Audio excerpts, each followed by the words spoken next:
I'm Miss Lonnie. I'm a teaching artist from PS Arts. Welcome to Tabletop Art Summer. I hope you'll join me over the next several weeks.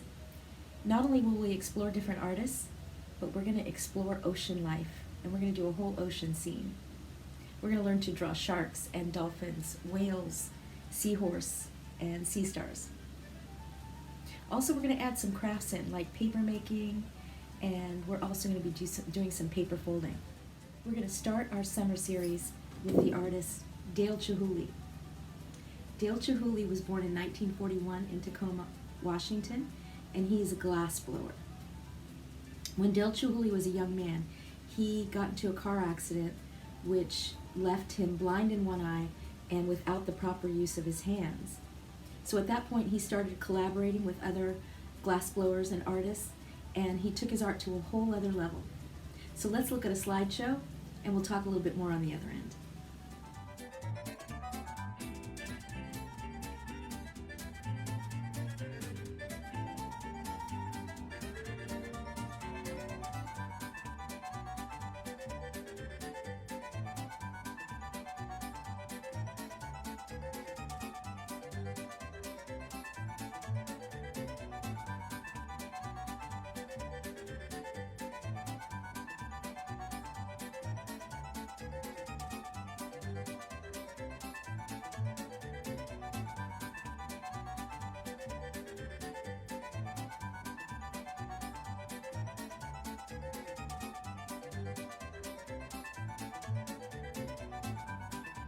Pretty great, right?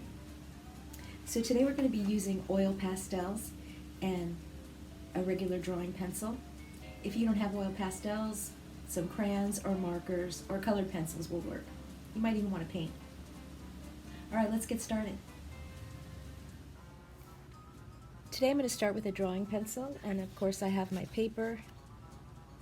Since I'm using pastels, it's good if you use the thickest paper that you have. Of course, I have it on top of a mat to protect my surface. And then I also have a paper towel today. It's going to be a really handy tool.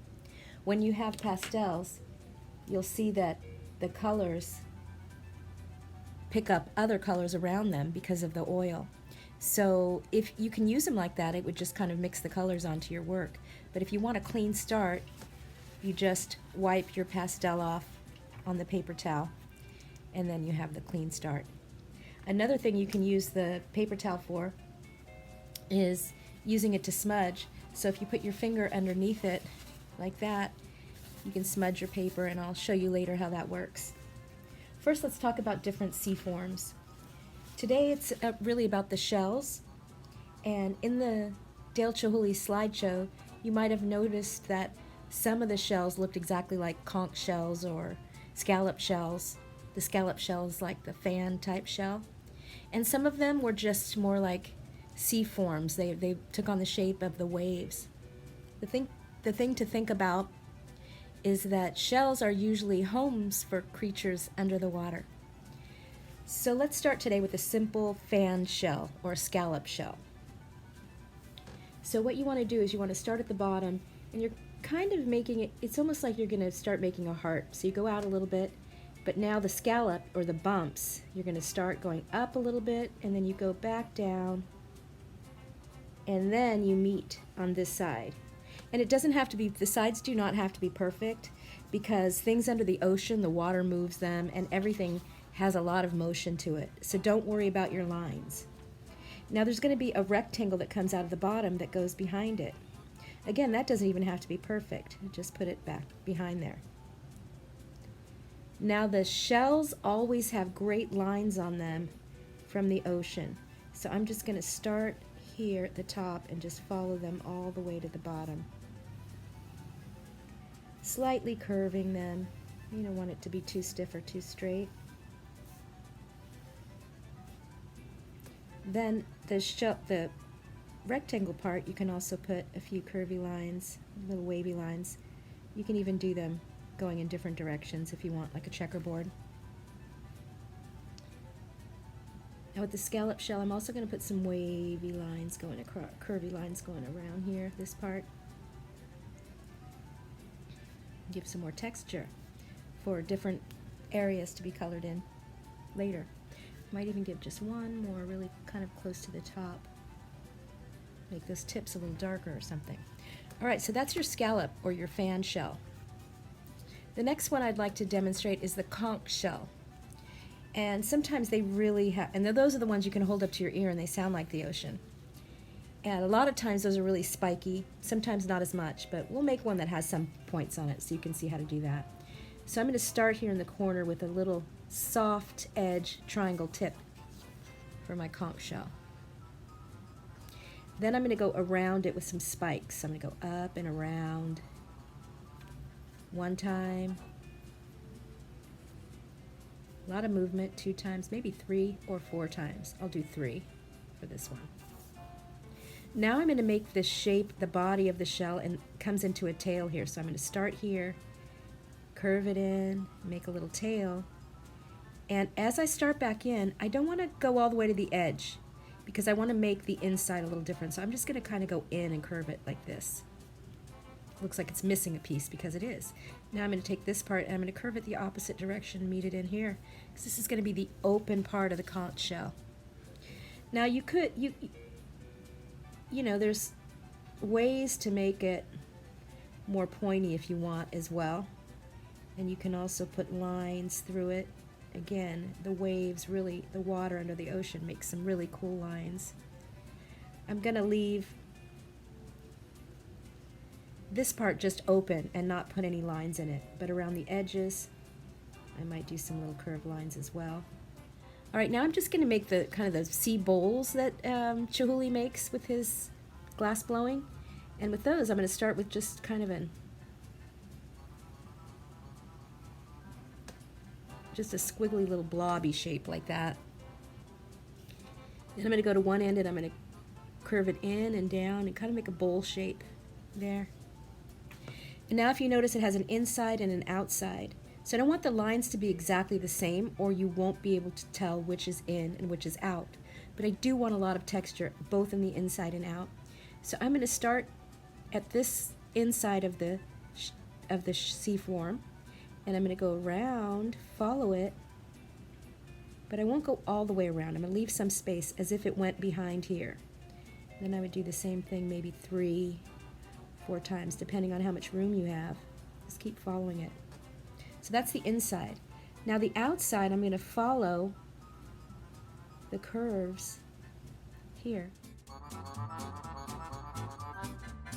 And now you can still see where the inside and the outside of that shell or sea form are. Let's start coloring them in with the oil pastels. I think I'm going to do this fan shell maybe in some purples and reds. Get a nice light cream color that I can make highlights with later. Again, don't forget that little trick. Clean that off. Alright, so I think I'll start with this nice deep red color for the outline. Alright, now I've got my lines in. So I'm going to start with color. I'm going to use the same colors, but now I'm going to add some purples in as well. So I'm going to start by going in and I'm just going to pick different squares to color in. Now if you want, you can do patterns. So maybe I'll skip one and make the next one purple. And remember, you don't really have to, with pastels, we're going to blend it in better later. So right now if there's little bits of white holes, don't worry.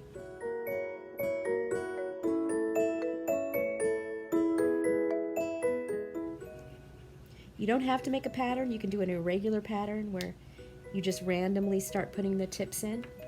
Now if you notice, there's some white spots that I left in there because I really didn't color too carefully.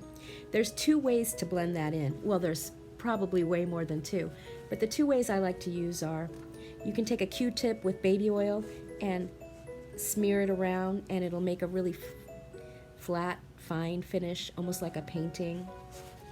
Or you can use your finger to spread it around, which I like to do. I even go over the lines. Some people do not like the feel of it on their finger. That's when the paper towel comes in handy, because you can use the paper towel to smudge and smear it around. which is really nice. As you notice, you might notice, some of your lines might get a little lost when you do that process of smudging. That's okay, because you can come back later and just put the lines back in. You can even do different colored lines this time. And they show up again. Another thing you can do is use a lighter color, like a cream or a white, and find some areas to do some highlight. Because especially the glass really has great highlights.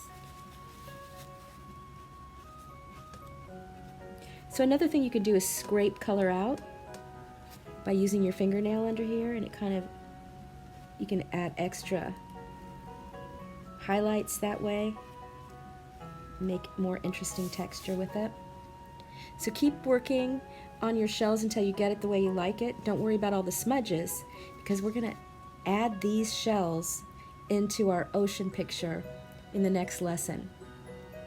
The next lesson we're going to learn how to draw sharks, dolphins, whales, and different kinds of sea life, and put everything together. I have some that I've pre-cut and made for my picture next time. I've done them in a couple of different color palettes, the conch shell. I really like to do those, they're fun. And I also did a little swirly shell there with a little tail going this way. Remember to send me pictures of your finished artwork to craftbag@yahoo.com. I'll see you next time on Tabletop Art Summer. Please remember to subscribe, like, and comment.